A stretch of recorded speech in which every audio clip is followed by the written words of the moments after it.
Back, we continue with the Sports Call. Bob Pompeani, Paul Zeise. Just an update for you. Garrett Cole, in his third start with the Astros, has been outstanding in each. He had 11 strikeouts in his first. He had 11 strikeouts in his second outing.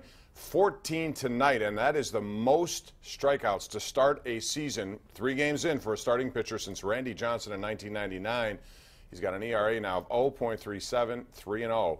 Garrett Cole has been outstanding. So, Paul, you know, this is what I worried about with him going to a team like that. There are a lot of.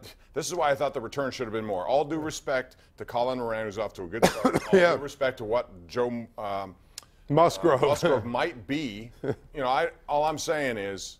That's why you got to get more in return. Well, and for a guy like that. I think it's the same concept the Pirates use. You know, the Astros traded for a guy who was maybe not as good as they thought he was the year before.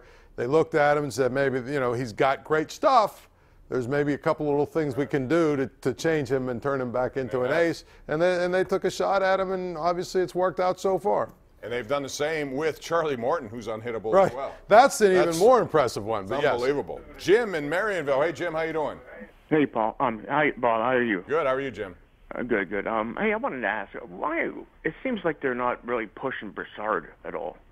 Like he's just laying back. I mean, you barely even hear about him during the game. Yeah. Well, I don't know about that. I think that, you know, I thought he had a pretty good impact. Coming off a groin injury for Game 1, I didn't see so much of that tonight. I just think the Flyers had the better of the play tonight. I mean, there's nothing wrong with that. Thanks, Jim, for the call. The Flyers came out and won a game, and they had to. They were down 1-0. The desperation level ramped up, and the Penguins, you know, they tried to keep up with that, and they didn't.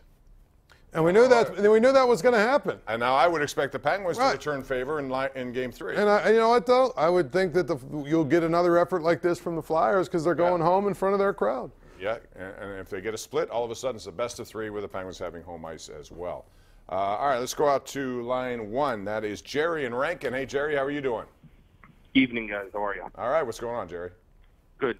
Just wanted to see, you know, what you guys thought about this. This is pretty much a typical Sullivan performance in Game 2. They come back, you know, sleepwalking after a big win in Game 1. If they are bounced in round 1, do you feel that they could replace him with maybe like a... No. You know, it's funny. I got a couple of tweets. I don't know what people want. You know, people dissing on. He was talking about Matt replacing Murray. Mike Sullivan or Matt Murray? No, Sullivan. Okay. Next. That's what I said. I mean, I don't know what people want, and it's just the way it goes. So, Tony is joining us on line 2. Hello, Tony. Hi, Bob. Hi, Paul. Hi. I wanted to ask you about Garrett Cole. What do you think, 17 wins over or under? No, I thought he'd win the Cy Young, and I said that at my radio show when the season started. He was my pick to win a Cy Young, so I'm going over. Paul, what do you think? 20? You think 20? Whatever it takes to win a Cy Young. I think he's that good. I think 15 or more. And I think always 15, you know, people 15, who 16. conveniently forget, or you want to label him as a brat or whatever you want to call him, fine.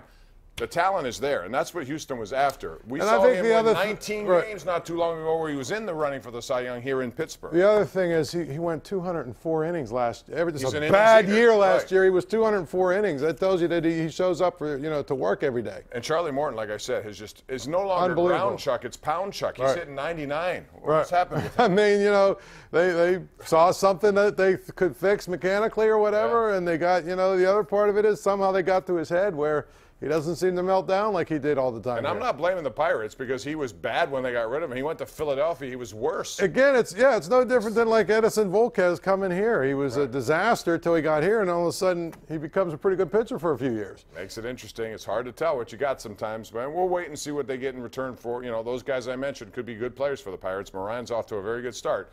But you just hate to see a guy like that get away when you knew the leverage was, I think, in the Pirates' court to get more for him. McCutchen, not so much. Just because McCutchen, you knew he was going to be traded. To me, they should have done that last year. They would have gotten more. And we finally saw Kyle Crick tonight. Yeah. He was on the mound for that ridiculous bunt that turned into a run from second. We're due for a break. We'll take it. Back with more right after this on Pittsburgh CW.